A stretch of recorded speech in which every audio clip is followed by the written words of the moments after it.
প্রিয় ছাত্রছাত্রীগণ, আশা করি সকলে ভালো আছেন ও সুস্থ আছেন।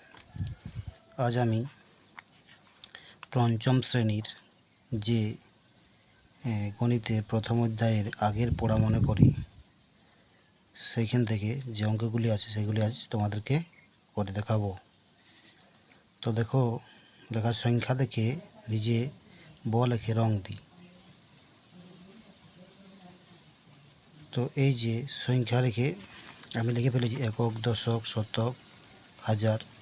এইভাবে 24 লেখা রয়েছে, 59 লেখা রয়েছে, 98 লেখা রয়েছে। এভাবে প্রায় তোমাদের এখানে 9টি অঙ্ক রয়েছে। তো এই অঙ্কগুলি করার আগে তোমাদেরকে কিছু বিষয় জানা দরকার। তার আগে দেখো, এই ডান দিকে আমি লিখে রেখেছি জানা দরকার যে বিষয়গুলি।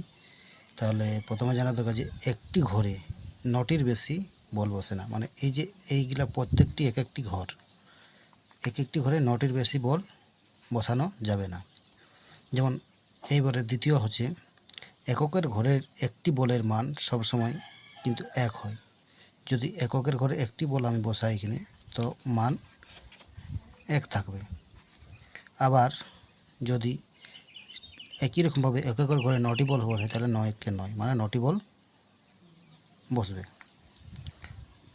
ঠিক একই রকমভাবে দশকের ঘরেও একটি বলের মান 10 হয়। এই যে দশকের ঘর, এমনিভাবে 9টি বল বসলে 9 10 90 হবে। আবার ঠিক শতকের ঘরে একই রকম, শতকের ঘরে একটি বলের মান কিন্তু শতকের ঘরের একটি বলের মান 100। অর্থাৎ যদি আমি 9টি বল বসাই, তাহলে 9 10 এই 9 100 900 হবে। আবার হাজারের ঘরেও যদি আমি একটি বল বসাই, তাহলে একটি বলের মান সবসময় 1000 হবে। অর্থাৎ যদি 9টি বল বসাই, তো 9000। তো এই যে এই জানা দরকারটা সবসময় তোমাদের মনে রাখতে হবে। তো এবার চলো আমরা অঙ্কটা শুরু করি। প্রথমে যে রয়েছে 24, তো 24-এর সঙ্গে 24কে একটু আমাদেরকে সমাধান করে নিতে হবে। তাহলে 24 2, এটা দেখো একক, এটা দশক, তাহলে 2 2 গুণ 10, 2 10 20 হচ্ছে। এই যোগ চিহ্ন দিতে হবে। 4-এর পরে কোনো সংখ্যা নেই, তাহলে 4 গুণ 1 হয়ে গেল। তো দেখো, আমি একক ঘরে এই যে 4 রয়েছে, 4টি বল রাখলাম। আর দশকের ঘরে 2টি বল, মানে 2 10 20। তো এই যে রং দিই কথাটা, আমি এখানে রং দিচ্ছি না, আমি তোমাদের কলমেই করে দেখাচ্ছি। ঠিক এরকমভাবে এই 5 10 9 59কে আমরা আগে একটু সমাধান করে নিই। তাহলে 5 একক দশক, তাহলে 5 গুণিত 10 যোগ 9, এরপরে কোনো সংখ্যা নেই, 9 গুণিত 1। তাহলে দেখো, আমি এই এককের ঘরে 9টি বল রাখলাম, 1 2 3 4 5 6 7 8 9। আর দশের ঘরে 1 2 3 4 5। ঠিক একই রকম হবে 98টাকে একটু আমি সমাধান করে নিই। তাহলে একক দশক রয়েছে 9 গুণ 10 8 গুণ 1। এবার আমরা সংখ্যাগুলো বসে 9 10 90, মানে 9টি এখানে দশকের ঘরে 9টি বল, আর এককের ঘরে 8টি বল। তো দেখো, আমি এককের ঘরে 8টি বল আঁকলাম, আর দশকের ঘরে 9টি বল। এটা একটু ছুঁয়ে গেছে, তাতে কোনো অসুবিধা নেই। এবার দেখো, এখানে রয়েছে 100। তো 100 মানে একক দশক শতক, মানে 1-এর সঙ্গে 100 গুণ, তাহলে 100কে 100, তো 1 এখানে মাত্র একটি বল বসবে। এবার হচ্ছে 108, তাহলে 108। চলো 108কে সমাধান করি। 1 গুণিত 100 যোগ 8 গুণিত 1। তাহলে বলগুলো এখানে দেখো, এইখানে রয়েছে 108, তো মাঝে কোনো সংখ্যা নেই, তাই দশকের ঘরে কোনো কিন্তু বল বসলো না। এককের ঘরে বল বসেছে আর শতকের ঘরে বল বসেছে, দশকের কোনো বল নেই।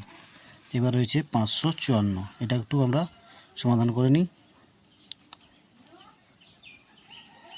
5 গুণিত 100 যোগ 5 গুণিত 10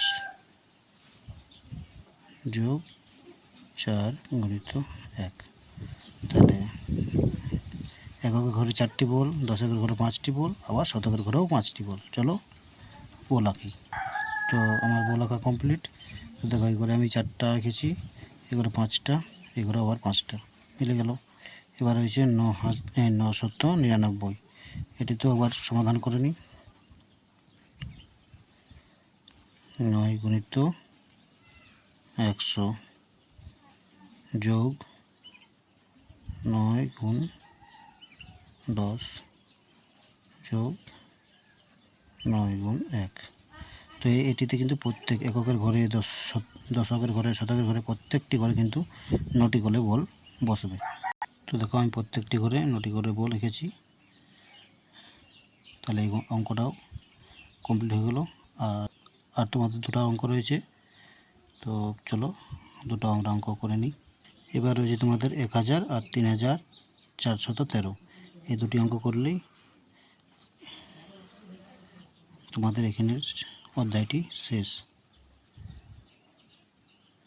মানে যে অধ্যায়টি কথা বলছি, সংখ্যা দেখে নিচে বলাকে রং দিই, সেই অধ্যায় শেষ হলো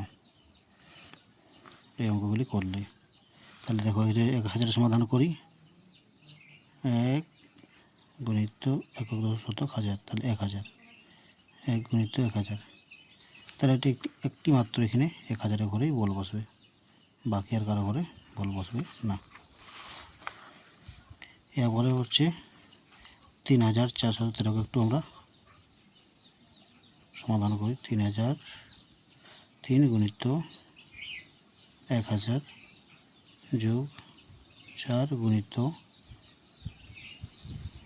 100 যোগ 1 গুণিত 10 যোগ 3 গুণিত 1, সমাধান শেষ।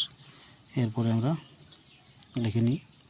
তাহলে এককের ঘরে 3টি বল, দশকের ঘরে 4টি, দশকের ঘরে 1টি বল, শতকের ঘরে 4টি বল এবং হাজারের ঘরে 3টি বল। চলো এঁকে নিই।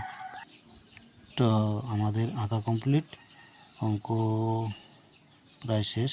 তো তোমরা হয়তো এই যে লেখা রয়েছে সংখ্যা দেখে নিজে বল এঁকে রং দিই, তোমরা নিজে হয়তো রং দিতেও পারো, তাতে কোনো অসুবিধা নেই। তো আমি তোমাদের কলমের সাহায্যে দেখালেই। তো নেক্সট ভিডিওর জন্য চোখ রাখুন এই চ্যানেলে, অবশ্যই চ্যানেলটিকে সাবস্ক্রাইব করে দিবেন এবং সাথে থাকবেন।